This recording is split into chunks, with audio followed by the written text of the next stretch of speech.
Hello everyone, I thought I'd put something together, just some tips on academic presentations. This is not exhaustive. In other words, there may be other ideas that I do not mention. However, here are some ideas that you can think about when preparing for your presentation.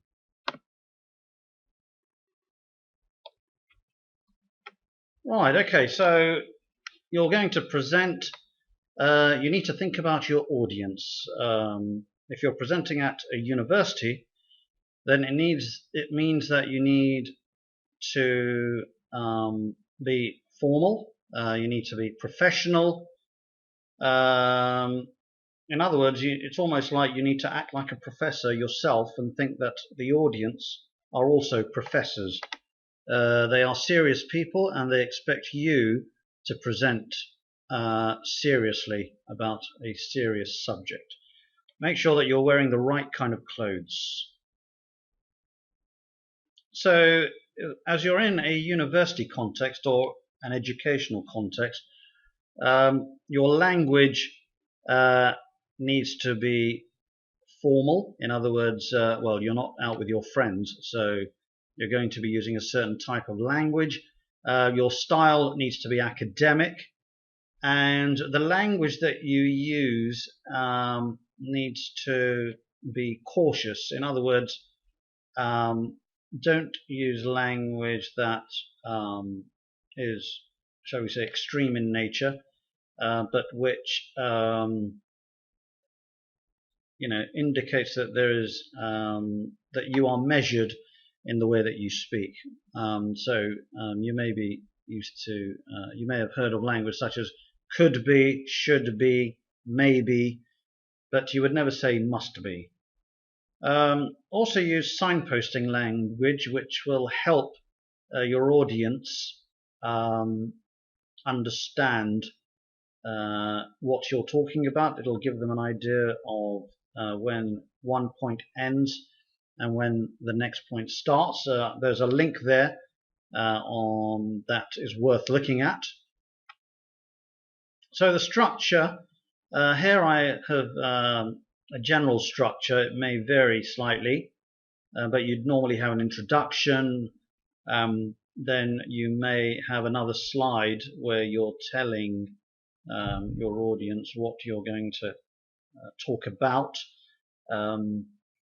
And then after that, you would have your body in which you are talking about the topic in a bit more detail. You may be comparing the information, you may be evaluating. And then once you've done the body of the presentation, then you will present your solutions. And once you've presented your solutions, a conclusion to sum up what you have been presenting about. Sometimes you may ask the audience for their view, for their opinion. And in addition to that, you may ask questions yourself. Also make sure that if you're referring to sources, that you put the source on the appropriate or the relevant slide, and make sure that your bibliography or reference list, which is the last slide, includes only those sources that you have used. Presentations need to be kept simple. The purpose is communication.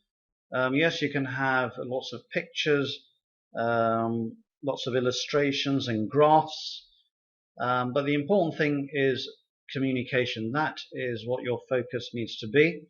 And so any information that you have on the slides needs to help and assist the communication or the message that you're trying to convey. In terms of writing, it's not appropriate to have too much writing on the slides. You don't want your audience to read the slides and ignore what you're saying. So once you've prepared your slides, go over them, check for spelling mistakes. This can easily happen.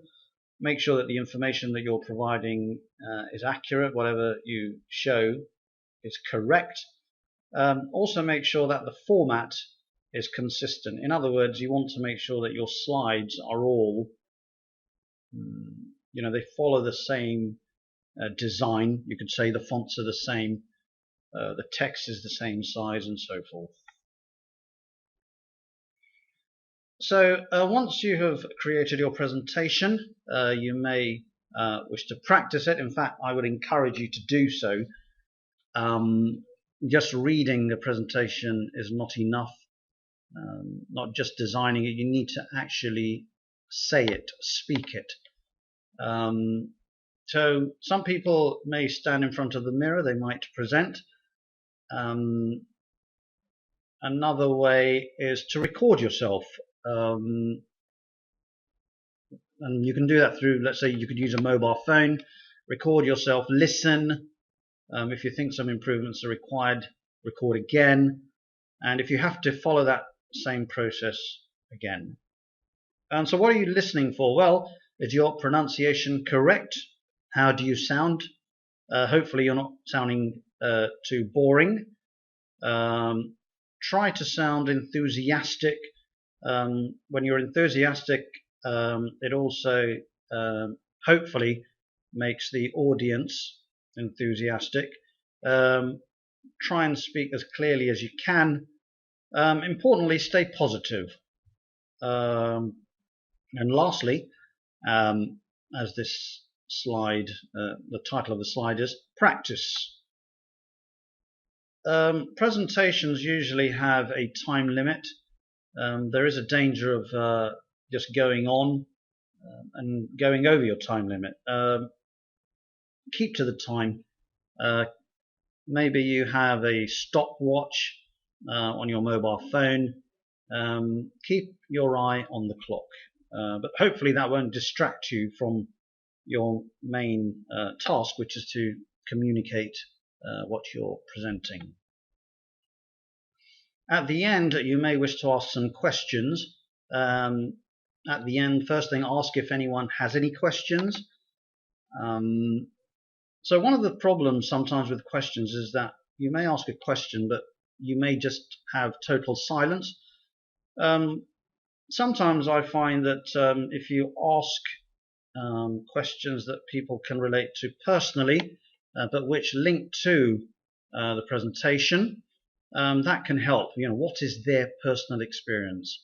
Again, it depends on the topic. If it's a more scientific topic where personal opinion doesn't count, then yes, that's understandable. Then you won't ask questions of that nature. So if you want to encourage a discussion, use WH questions. And you can see some WH questions there: what, why, when, where, how, and so forth. So if you want to encourage discussion, do not use yes/no questions. On the other hand, if you do want yes/no questions, then yes, please do ask those kinds of questions.